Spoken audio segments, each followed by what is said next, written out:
Hello दोस्तों, भाई और बहनों, मित्रगणों।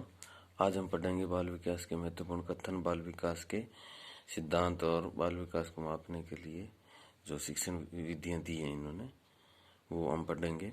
शैशवावस्था के बारे में स्टैंग ने कहा कि जीवन के प्रथम 2 वर्षों में बालक अपने भावी जीवन का शिलान्यास करता है।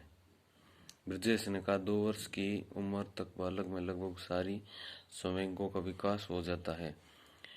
जेएनयू मैन ने कहा 5 वर्ष तक की अवस्था शरीर व मस्तिष्क के लिए बड़ी ग्रहणशील है। वैलेंटाइन ने कहा है कि शैशव अवस्था सीखने का आदर्श काल है। क्रो एंड क्रो ने 20वीं शताब्दी को ही बालकों की शताब्दी बता दिया।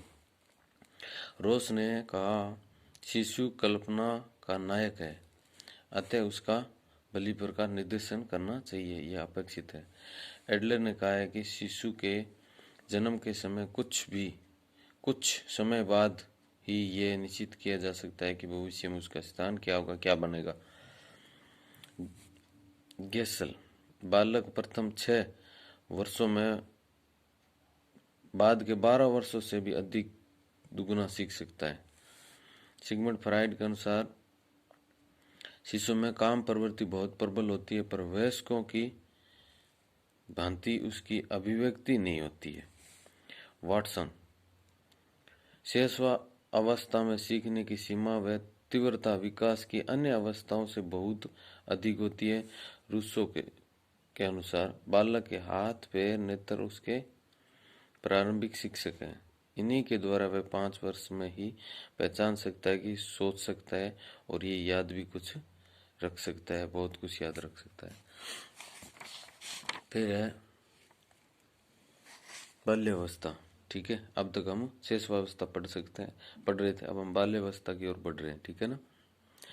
कोल ब्रूस ने बाल्यावस्था को जीवन का अनोखा काल कह दिया, और रोस ने बाल्यावस्था को मिथ्या शब्द याद रख लो, रोस का मिथ्या। और ब्लेयर जॉनसन सिम्पसन इसके आप अगर शैक्षणिक दृष्टिकोण से बाल्यावस्था में अधिक जीवन में कोई महत्वपूर्ण अवस्था नहीं है, ये शब्द याद रख लो।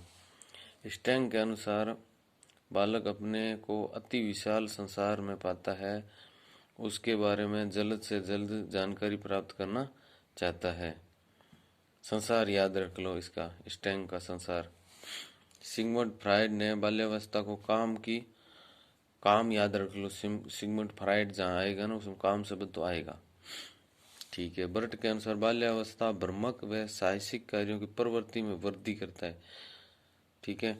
स्टैंग ऐसा शायद ही कोई खेल हो जिसने 10 वर्ष तक के बालक ने खेला ना हो।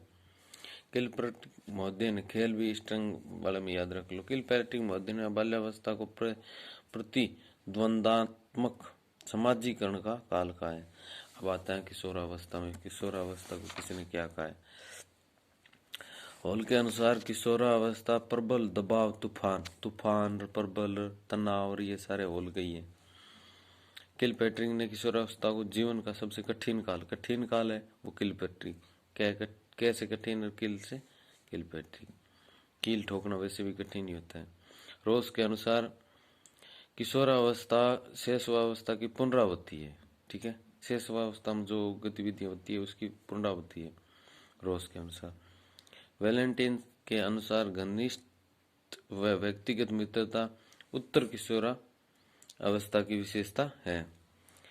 फिर वैलेंटाइन के अनुसार किशोरावस्था अपराध प्रवृत्ति के विकास की नाजुक समय है। स्किनर के अनुसार किशोरों को निर्णय का कोई अनुभव नहीं होता है।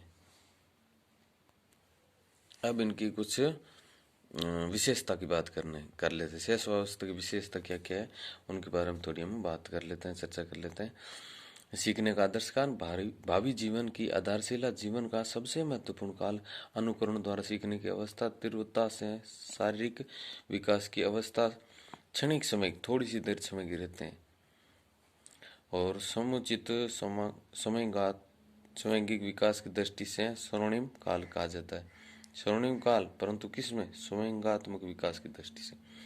ये थे शैशवावस्था के। अब हम बाल्यावस्था के की ओर आ जाते हैं। बाल्यावस्था के कितने के स्थूल संक्रियात्मक अवस्था, अनोखा काल, निर्माण काल, भावी जीवन की आधारशिला भी कह सकते हैं, नींव कहते हैं। प्रारंभिक विद्यालय की आयु है, वैचारिक क्रिया अवस्था है, टोली दल समूह है, मिथ्या परिपक्व काल है, खेल की अवस्था, प्रति द्वंद्वात्मक समाजीकरण काल, मूर्त चिंतन की अवस्था, ये क्वेश्चन आया हुआ भी है, परिकल्पना शक्ति एवं अमूर्त चिंतन के प्रारंभ का काल, बाल्यावस्था की तीव्र शारीरिक क्रियाशीलता, अभिवृद्धि का काल, और बाल्यावस्था में सामाजिकता विकसित होती है, नए कौशलों एवं क्षमताओं के विकास की वृद्धि में स्वर्णिम काल है। ये जो विशेषताएं हैं ये बाल्यावस्था की विशेषता है, बाल्यावस्था की विशेषता। अब हम पढ़ेंगे किशोरावस्था की विशेषता। ये देखिए 13 से 18 अमूर्त चिंतन की अवस्था, दल भक्ति, जीवन का सबसे कठिन काल, अटपटी उलझनों की अवस्था, समस्याओं की अवस्था, दूर एवं तीव्र विकास की अवस्था, स्वर्णिम काल, वसंत काल भी इसको कहते हैं, ठीक है ना। ये बसंत ऋतु बता दी में परिपक्वता की ओर ले जाता है। सामाजिक स्वीकृति इनको चाहिए, व्यक्तिगत एवं घनिष्ठ मित्रता की आवश्यकता होती है इनको, और प्रबल दबाव और तनाव की अवस्था रहती है इनको, बहुत अधिक तनाव रहता है, दबाव रहता है, हेल्पर होना चाहिए इनके लिए स्पेशल कोई।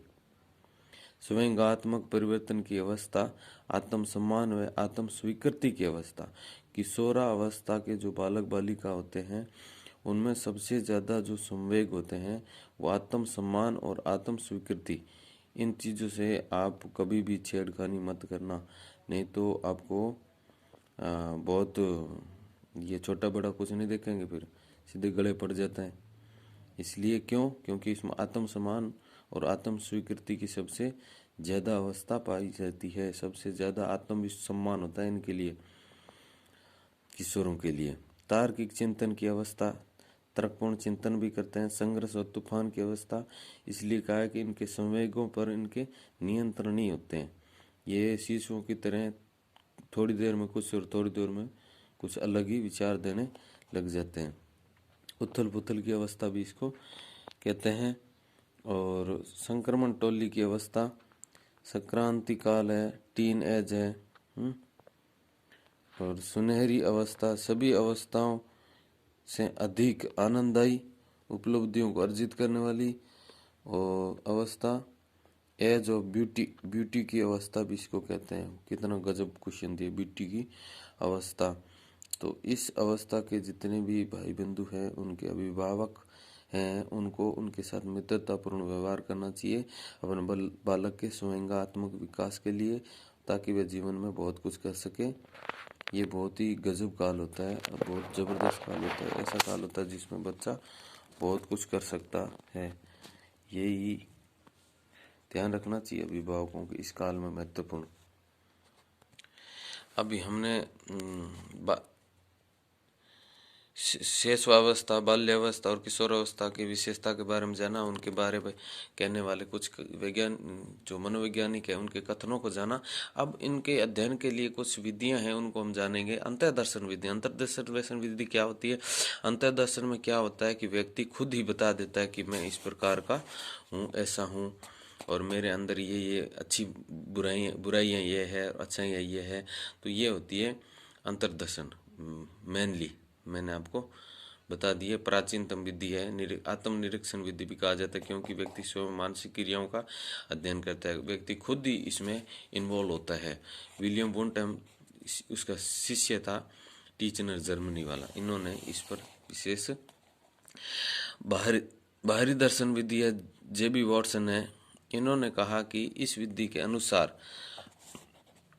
अवलोकन या निरीक्षण विधि के नाम से जानी जाती है। इस बाहरी दर्शन विधि में दूसरे लोगों के द्वारा व्यक्ति, बालक, किसी का भी निरीक्षण होता है, व्यवहार का अवलोकन किया जाता है। इसमें क्या होता है कि इसमें व्यक्ति स्वयं जो कुछ भी करता है उसका निरीक्षण दूसरा करता है, वह स्वयं नहीं करता, इसलिए इसको बाहरी दर्शन विधि कहा गया। जीवनवर्त विधि है टाइडमैन के द्वारा। इस विधि में सर्वाधिक ये जो है प्रयोग की जाती है, चिकित्सा के क्षेत्र में प्रयोग की जाती है, चिकित्सा के क्षेत्र में किया जाता है। वर्तमान शिक्षा के क्षेत्र में भी इसका प्रयोग हो रहा है।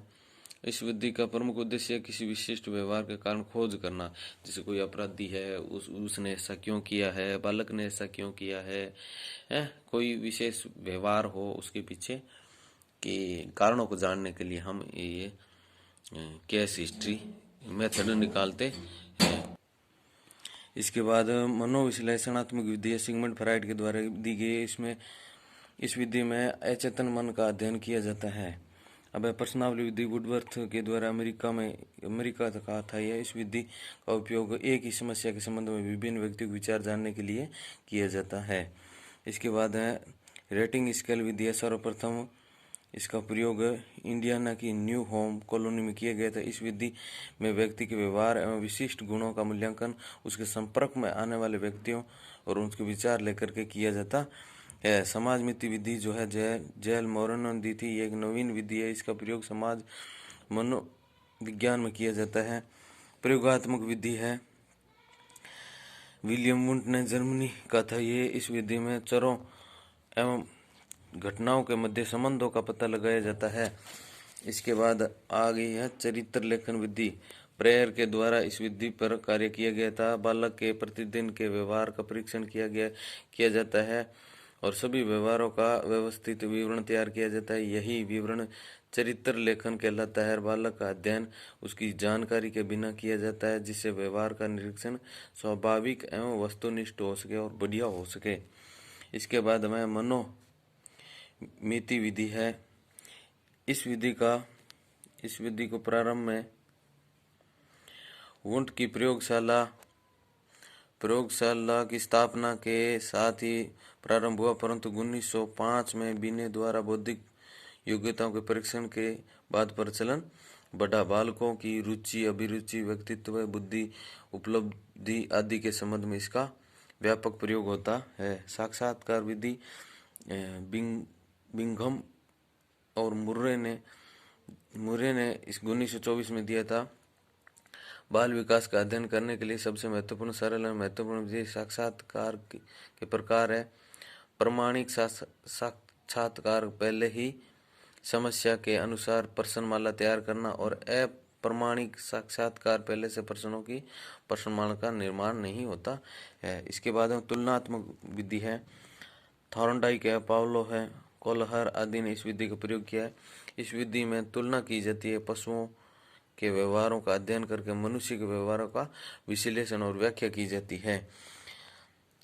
समकालीन विधि इस उपागम द्वारा विकास की प्रक्रिया का अध्ययन करने के लिए विभिन्न आयु वर्ग के बालकों का अध्ययन किया जाता है।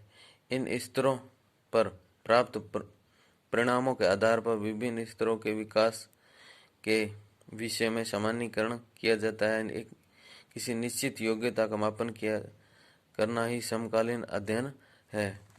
इसके बाद में दीर्घकालीन विधि इस प्रणाली में विभिन्न अवस्थाओं के अलग अलग समूहों का चयन किया जाता।